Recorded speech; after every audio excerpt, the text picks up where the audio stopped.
it's Q&A time. So I feel like I haven't done this in a while, but I just thought I would open up my question box over on Instagram, and I thought I would let the people speak, the people ask questions, and I'm just gonna answer them. I suppose that is exactly what a Q&A is, but that is what today's video is going to be about. And also, I would love to show you some training footage, but to be honest, training from home right now is very boring. Very boring. So I thought I would educate the people. So let's educate. So first question is thoughts on the single leg press. Thoughts on single leg press? Yeah, they're fine. They're fine. That's it, done.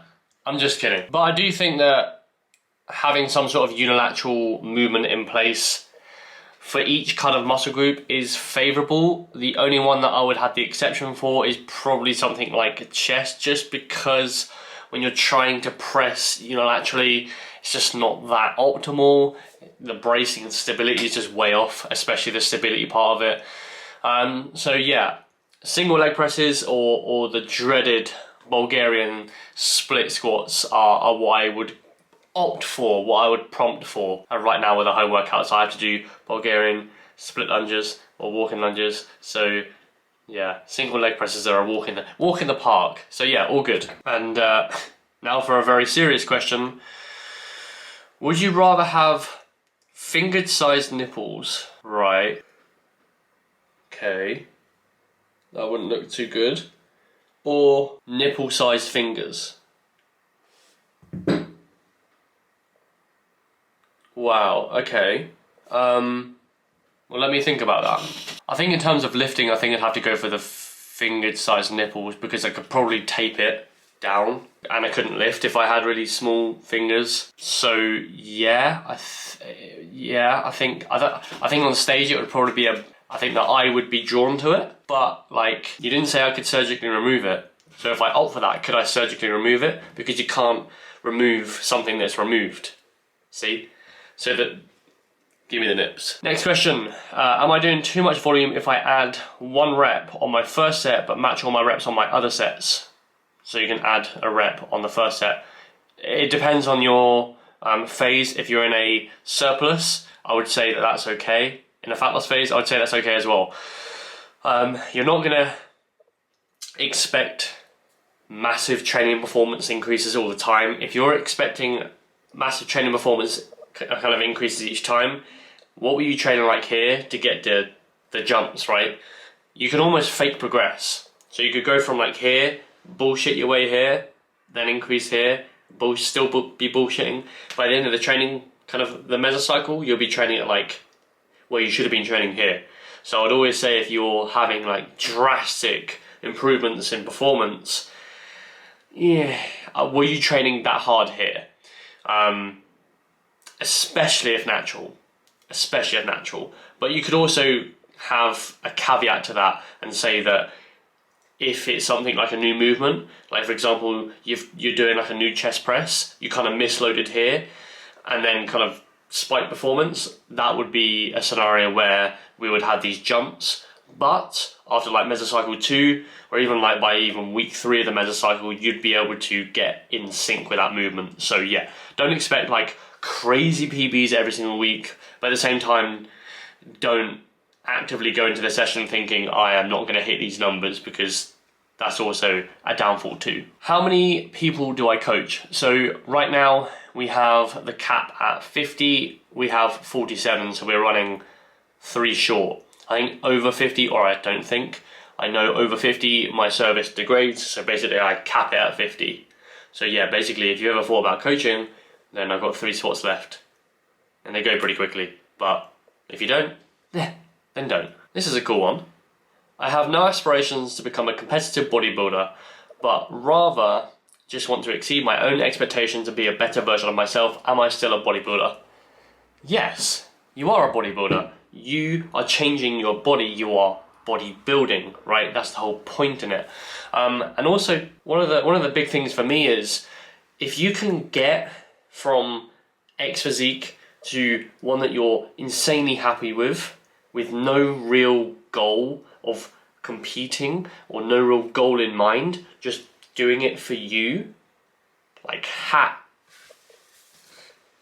off to you. Like, if you can do it without a goal, you're better than most competitors. But also understand, and this could kind of bring back to other different points, that the competitive side of it is one that drives a physique, as it were. Like, you could potentially want to beat this dude, so you have it in your mind, like, I need to do this last curl because the other dude would do that last curl. So understand that potentially you might not have a good as physique as the competitive person, but you're still called a bodybuilder, in my opinion. Next question. Is there a good rule of thumb for how many reps to use for hypertrophy? I would say that anything past 30, literature is actually in that way, or in that direction. Anything past 30 is probably questionable. Like, it doesn't mean that you hit 31 and then you have no gains, because that's just ridiculous.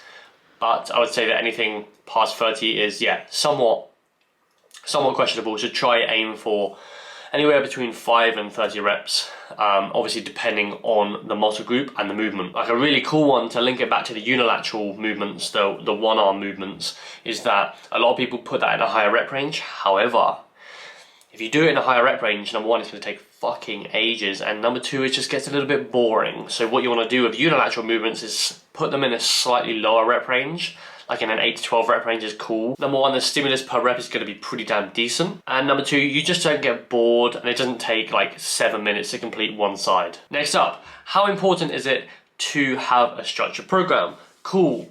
It's interesting because this is my job, right? So, very important. But no, I honestly think the difference between a decent physique and a great physique, like, go into the gym, look at a dude, establish which one's like pretty jacked, just have a look at them working out. I can nearly guarantee that most people in the gym do not have a structured program. So, like, do you need a structured program? No. But if that physique looks that good without a program, imagine what it will look like with a structured program. Like, you have to understand that getting from here to here is that's the difference, right? It's like, in my opinion, the difference between not spacing out your protein, carbohydrates, etc.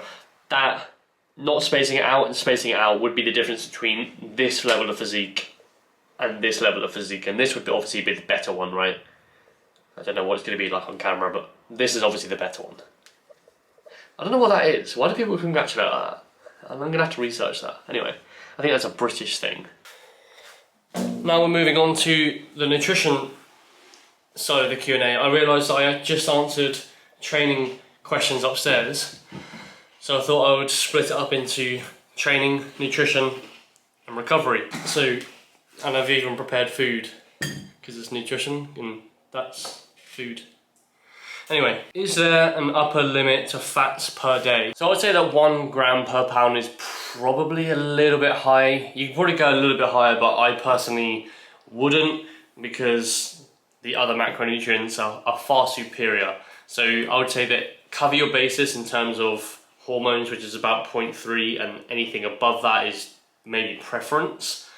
Anything above 1 gram is, you can raise your eyebrow to. Which nicely brings us on to our next question. It's what is more important, protein or carbs? Now, these questions are asked in favour of hypertrophy. If we're looking for training performance specifically, we're probably looking at carbohydrates. But if your aim is hypertrophy, as in gaining muscle, then you would say protein is probably a little bit superior to carbohydrates, purely from the fact that if we removed all carbohydrates, we might be able to build muscle just solely with protein, but with carbohydrates and no protein, we wouldn't be able to gain muscle. So I'd say in that regard, protein. Next question is, how long do you fast for? How long do I fast for, Natalie? Too long. Too long. Anyway, I fast typically from 9, it's not really fasting, it's just when I eat. 9 PM is typically when I have my last meal. Any later than that, it tends to dig into sleep quality. And then my first meal the next day is around 10 AM. So technically when you look at it, probably about 11 hours. Or not about 11 hours, nearly exactly 11 hours. Next question. How do you space out your meals for optimal hypertrophy? I love the word optimal. No, why do I love the word optimal, Natalie? Silly. It's not silly, but we can't really measure it, and we have no real measurement of optimal. Ooh, salt. We have no real measurement of optimal, so yeah, we can't really establish what that is. Anyway, but how I personally space out my meals is I have one at 10, I have one at 1, I have a meal at 3, and I have a meal at 7, and I have a meal at 9. That's how I space out my meals.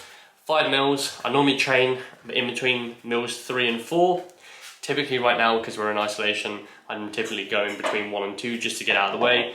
But typically 3 and 4. So basically I'll prioritise carbs here and I'll prioritise carbs here, and then let the rest be preferenced.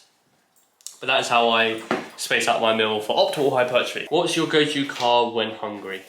Rice. Rice. Yeah. My go-to carb when hungry though, then it would be like watermelon, wouldn't it? No. The watermelon is a carb It's not source. eating when you're hungry. If I was like, I'd say rice. I'd say cereal. I'd say cereal. Yeah, but that's when I'm hungry. Like, Yes, I would. when you're hungry. No, but I think this I is like got for. gist. I think this is for like high volume. So I'd say that for high volume, I would say carbohydrate wise, it would probably be rice. So, right where I started then, yeah? Yeah, probably rice. Anyway. Oh. And now we're on to the recovery portion of this Q&A. Are you excited, Natalie? Yes. Nice, because I'm excited too. I have the blue light blocking glasses to establish that it is nighttime. It's like 9 o'clock. So yeah, anyway. It's more so to establish that I am one with recovery. So, okay, question. I wake up feeling in a bad mood. Do you recommend anything? Okay, well without saying be happy, one thing that you could do is purchase a Lumi clock or a light clock. How angry are you in the morning, Natalie, when you wake up to an alarm that's like Pretty angry. Pretty angry. Okay, cool. A nice soft tone. Yeah, but you can get light clocks that basically just light up and emit light and emit vitamin D. So that's one thing that you could do, because the alarm clock kind of just pisses me off.